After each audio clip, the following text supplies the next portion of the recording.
In the same colored bishop ending, there are in general two completely different strategies for the attacker to put his pawns.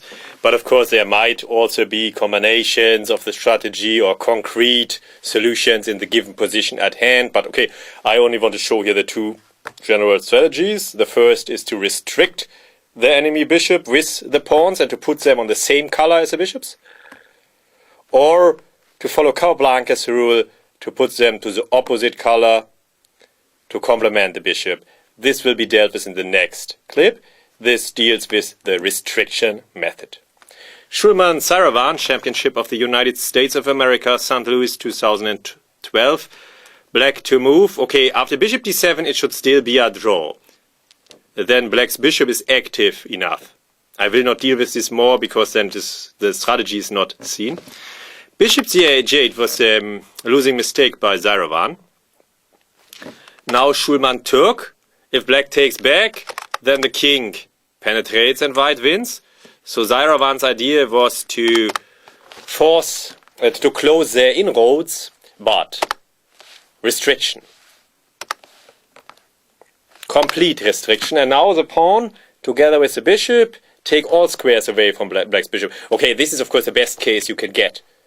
Okay, well it might be only one better case when only the pawns would restrict the bishop. Yeah, here white must be winning, as even Zugzwang is a powerful weapon now directly at hand.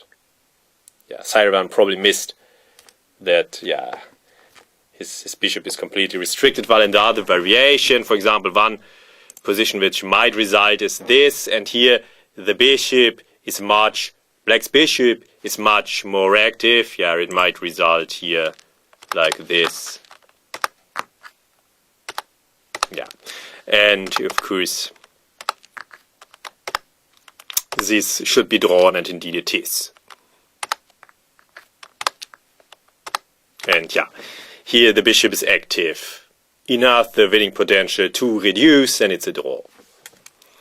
While in the game the restriction strategy worked and white is winning. Okay, black could try different pawn sacrifices, but I think black is already fighting a lost cause.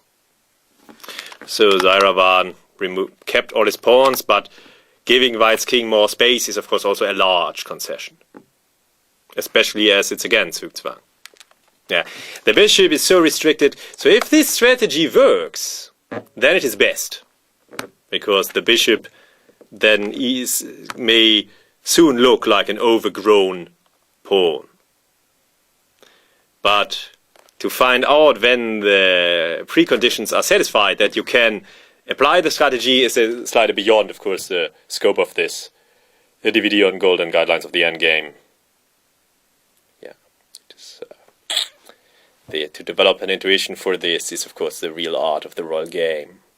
Often there are 1 or 2 or 3 guidelines or concrete options or candidate moves or whatever, and then to find this decision in the concrete position over the board is the real art, with the right mixture of guidelines, calculation, intuition. Okay, here it is clear that the intuition tells that white must be winning, as the bishop is completely restricted. Yeah, and this is often best, of course, always in all minor pieces or endgames or in any given position, to restrict and dominate all pieces of the opponent. If that works, then it's really good, of course. Unfortunately, usually it doesn't, because the opponent also is there and doesn't like that. Okay, so here, Saravan resigned, bishop g8 he cannot play, then it's just take and king e7 and game over. But, okay, bishop e6 is also very strong. Maybe Schulman would have played it, I don't know. But it doesn't matter. Zugzwang will here decide anyway the issue. Okay, so one strategy is to put the pawns on the same, or here is only only the f pawn. So to put the pawns that really count on the squares of the bishop, and to restrict it. It would also be very good, of course, if this would be a wall of granite from g4 to h3, such a wall where the bishop bites into. This might also be very strong if the bishop can be restricted completely.